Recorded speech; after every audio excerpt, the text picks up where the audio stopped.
تعالى اقولك ايه 10 اخطاء او 7 اخطاء او 12 خطأ او 15 خطأ بيخليكي ما بيبقاش معاكي فلوس طول الشهر.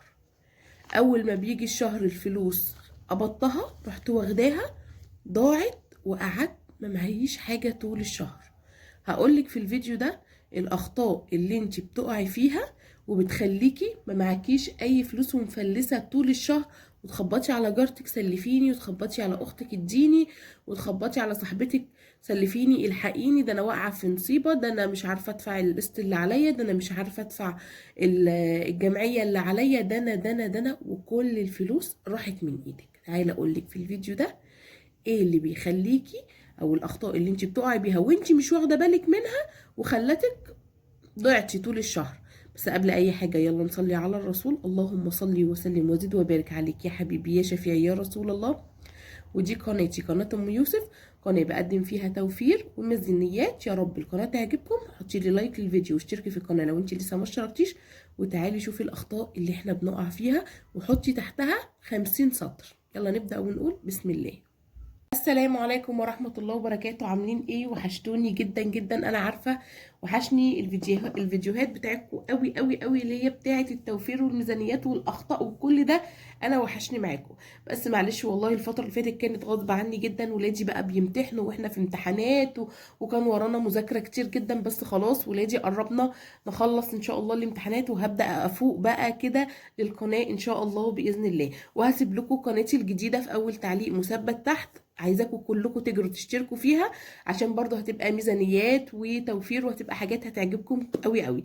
يلا كده نبدأ ونقول بسم الله، وتعالوا نشوف الأخطاء اللي احنا بنقع فيها غصب عننا واحنا مش واخدين بالنا. هاتي ورقة وقلم واكتبي، لو انت بتعملي الأخطاء دي الغيها من حياتك، لو انت مش بتعمليها اكيد هيبقى في أخطاء من اللي انا هقولها انت بتقعي فيها.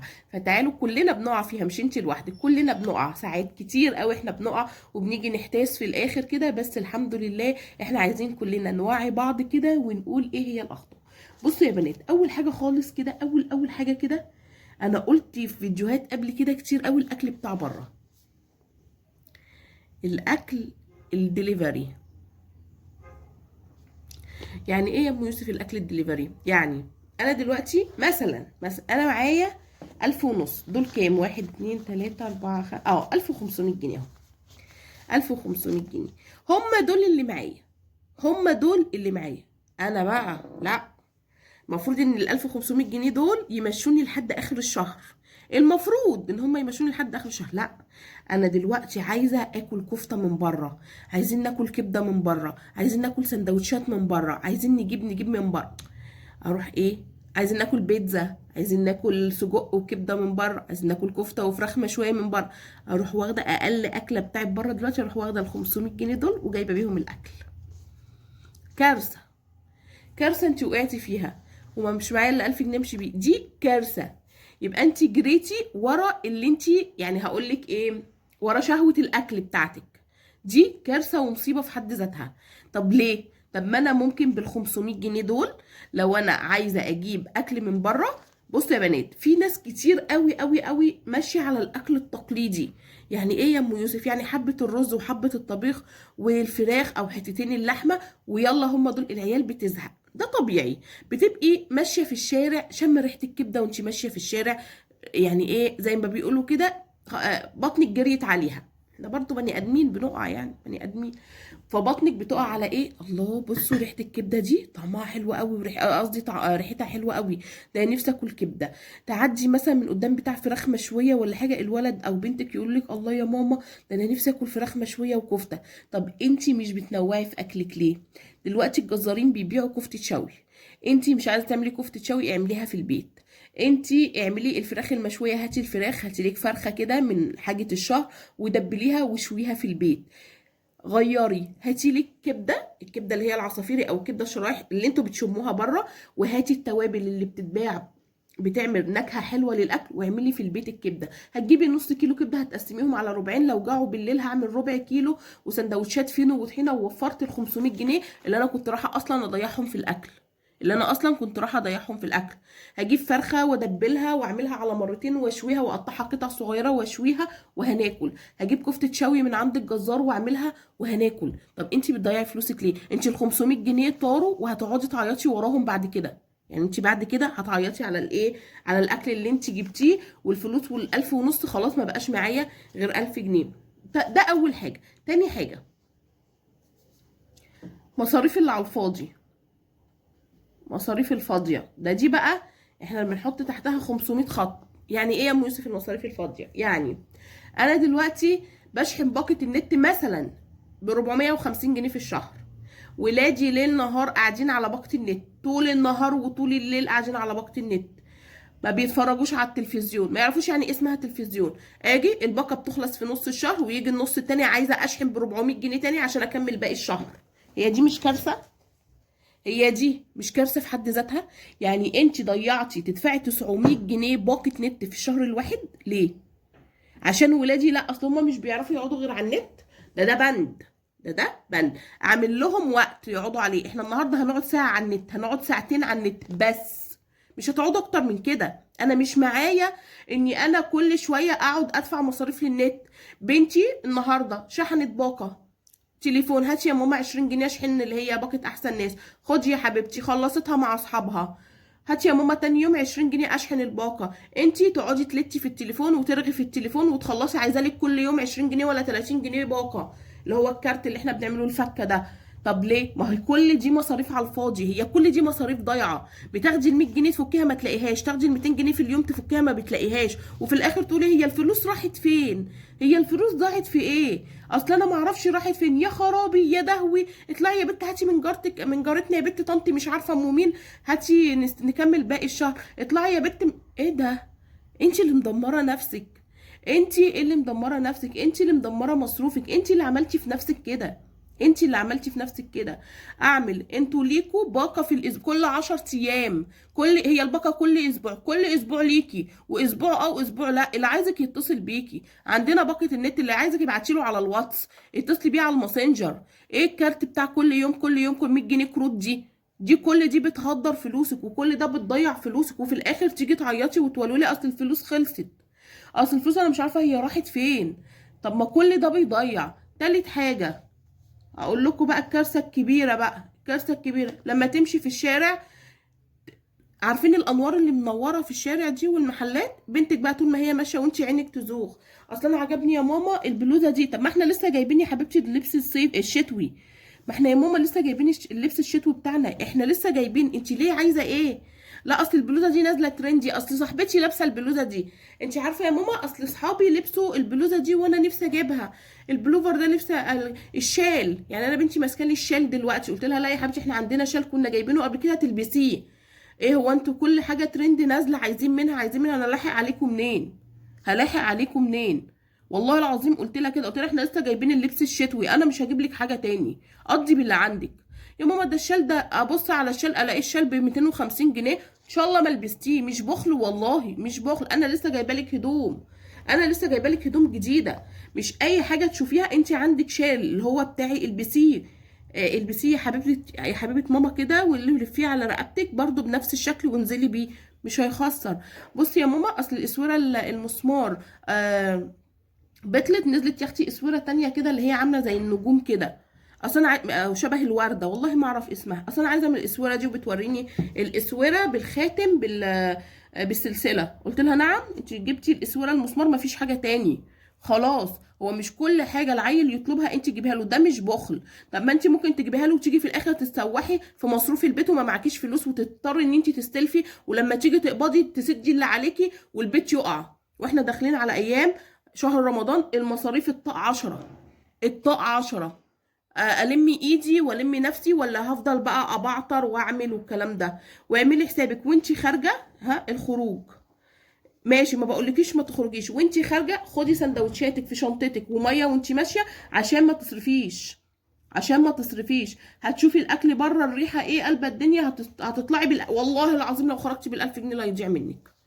اكل وعصاير ومشروبات وقعدنا على كافيه والكلام ده، ال1000 جنيه هيقع منك وهيضيع منك، وترجعي تولولي وتصوتي على وشك.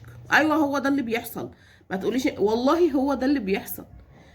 تصرفي اللي عليك عشان تظهري قدام الناس ان انت شكلك ازاي، هما يصرفوا. ما تصاحبيش الطبقه اللي اعلى منك، ما تصاحبيش الطبقه اللي اعلى منك، ما تخليكوا زي البساط احمدي زي بعض. انا عارفه صاحبه بنتي دي مثلا اخر يوم امتحان يلا نخرج، انا عارفه ان صاحبه بنتي دي ظروفها زي ظروفي، امشي معاها. ما امشيش مع واحده فشخاريه وبتصرف وبتاع واروح واخده هما ال1000 ونص اللي حلتي واروح رايحه صرفاهم وارجع اقول يا دي الداهيه يا دي النيله. ما تخليكي ماشيه اللي هي على قدك واللي زيك دي هتدوروا على اي حاجه بسيطه، هتجيبوا انتوا سندوتشات وتتمشوا على تاخدوا الولاد كده وتمشوهم وتشربوا حتى عصير كده وخلاص، وانتوا كنتوا كده كده واخدين السندوتشات معاكم في الشنطه. ما تصاحبيش اللي اعلى منك، ما تقعديش قدام جاردك وتقولي ده انا جبت عشان انا عايزه ابان قدام الناس اني انا معايا فلوس، اني انا غنيه، اني انا بصي بلعب بالفلوس، لو انتي اصلا ما معكيش حاجه.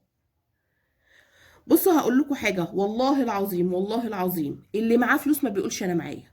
اللي يفضل قاعد معاكي ويقعد يقول لك ده انا معايا، ده انا اشتريت، ده انا جبت، دي هتجوصها. ولو كانت هي معاها، ولو معاها هي معاها على قدها. لان اللي معاه فلوس بيخاف على فلوسه، اللي معاه فلوس بيخاف يتحسد، اللي معاه فلوس وغني بجد بيخاف على بيته وعلى فلوسه لا تروح منه من الحسد. اما اللي ما معهوش، اللي طول ما هو قاعد ده انا اشتريت، ده انا جبت، ده انا عملت، ده انا جبت مش عارفه ايه، ده انا جبت ترنج امبارح البراند مش عارفه ايه، ده انا جبت اسوره مش عارفه بكام، ده انا. انتوا متخيلين؟ ايوه هم دول اللي ما معهمش فلوس. في مثل كده بس الواحد مش عايز يقوله، عريان مش عارفه ايه بيتأمز ايه. هو فعلا كده، هو المثل فعلا كده. ليه بقى؟ لان هي طول ما هي قاعده تتفشخر، طول ما هي قاعده تتنق، وهي اصلا ما حلتهاش حاجه، هي اصلا ما حلتهاش حاجه، لان اللي معاه ما بيقولش. دي من ضمن الحاجات اللي انا بقول لكم عليها، الخروج والفسح. رابع حاجه، الجمعيات والاقساط. اكون انا دخلي 1000 جنيه، باخد 1000 جنيه مثلا زياده، بدفع 3000 جنيه. والقروض يا جماعه، انا يمكن القروض دي من الحاجات اللي انت تحطي تحتها مليون خط. انا بيتبقى لي 1000 جنيه، لا ده انا داخله جمعيه مع خالته ام محمد، ده انا داخله جمعيه مع خالته ام هيثم، ده انا داخله اصلا انا بدفع جمعيات 2000 جنيه ولا 3000 جنيه، وانا اصلا هو اللي بيبقى مني 1000 جنيه. افضل استلف طول الشهر، افضل استلف واتسنكح على دي واتسنكح على دي، ويجي الشهر اللي بعده اسدد واروح كده. عارفين انتوا الدوامه اللي انت بتفضلي تلفي في دوامه وفي الاخر الدوامه اصلا ما بتخلص؟ هي دي. الاقساط واخده من عم احمد، واخده من خالته ام محمد، واخده مش عارفه من مين، بتاعت العبايات، بتاعت اللبس، بتاعت البيجامات، بتاعت الملايات، عليا قسط لده وقسط لده وقسط لده وقسط لده وقسط لده، واجي في الاخر انا مش عارفه ادفع اصلا للناس، وعليا فلوس والناس بقت تتكلم عليا، ما هو انا مش معايا ادفع. انا دبست نفسي في مليون حاجه ومش معايا ادفع. انا مش شغاله، انا مصروف مقصر معايا، احنا داخل علينا رمضان وعايزه اجيب، باخد المصروف بضيعه للاقساط اللي عليا، ما احنا مش عايزين فضايح.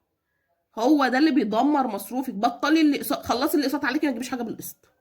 خلصي القروض اللي عليكي وما تجيبيش قروض، عشان حرام حرام حرام حرام، ربا ربا ربا ربا ربا ربا ربا فاحش.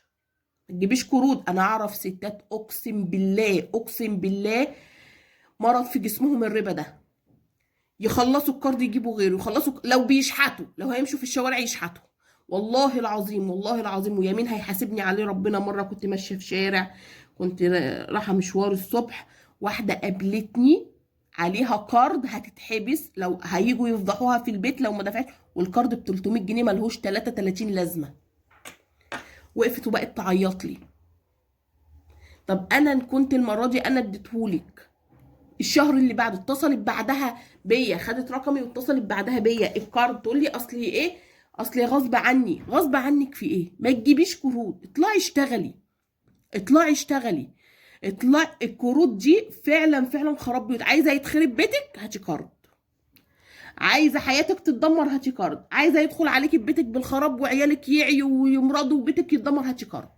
يا جماعه القروض لاني بقت منتشره بطريقه مش طبيعيه. القروض اللي هي كل 15 يوم، القروض اللي هي كل شهر، اصل اعملي مشروع، الكلام ده كله ما تعمليهوش، حرام حرام. خدي من مبدا انه حرام، خدي من مبدا انه حرام. تمام. يبقى الجمعيات اللي اقساط القروض بطليها، عارفه يعني ايه تبطليها؟ بطليها. لو انت بطلتي كل اللي انا قلتلك عليه ده، اقسم بالله العلي العظيم لا يبقى معاكي فلوس. اقسم بالله لا يبقى معاكي فلوس وهتعيشي احسن عيشه. لو بطلتي السلف وبطلتي المصاريف الفاضيه وبطلتي الاكل بتاع بره ووفرتي في فاتوره النت وعملتي وامشي على قد ما تبصيش لحد. ما تبصيش لحد. النهارده انا طبخه فراخ ورز ومكرونه، بكره هعمل بطاطس وبيض وفول بقوطه. ايه يعني؟ هعمل حلة عدس، هعمل صينية مسقعة، هعمل اللي اعمله. هعمل اللي اعمله. عيشي على قدك وما تبصيش لعيشة حد. ما تقوليش عشان انا ماشيه مع صاحبتي اصل احنا اخر يوم الامتحانات هنخرج ونتفسح ولازم نروح ناكل من كنتاكي. طب روحي يا حبيبتي كلي من كنتاكي وبعد كده ما تلاقيش تاكلي طول الشهر، وتستلفي من هنا وتعيطي وتصوتي وانا الفلوس راحت فين وانا الفلوس جت منين. يا خرابي ده انا كان معايا، انا ال1500 دول معايا همشي بيهم لحد اخر الشهر، يعني همشي بيهم لحد اخر الشهر. مش هاجي جنبيهم، يعني مش هاجي جنبيهم. هطلع النهارده 100 جنيه همشي بيها، هي ال 100 جنيه اللي همشي بيها ومش هطلع حاجه تاني. هاتي كل حاجتك في البيت، هاتي كفته الشوي في البيت، هاتي الكبده في البيت، هاتي كل حاجتك في البيت. ما تقدريش تجيبي اكل من بره، الاكل بتاع بره ده خراب بيوت. اصل احنا بنحب ناكل سمك من بره. لا يا حبيبتي، هاتي السمك وشوفي البيت. هاتي السمك البلطي واقليه في البيت كده وبتتبيله، على الاقل حاجه نظيفه. على الاقل حاجه نظيفه. الاكل بتاع بره بيجيب جرثومه المعده وانا مجرباه، انا جالي جرثومه المعده بسبب الاكل بتاع بره. كنت بتعالج وصرفت 10000 جنيه على جرثومه المعده. 10000 جنيه على جرثومه المعده. اشعات وتحاليل وعلاجات وكورسات، وجوزي جاله جرثومه وكانت مواويل سودا عشان اكل بتاع بره. فيا رب يكون الفيديو عجبكم، ولو استفدتي منه باقل حاجه حطي لي لايك للفيديو واشتركي في القناه لو انت لسه ما اشتركتيش، واسيبكم في رعايه الله. باي باي.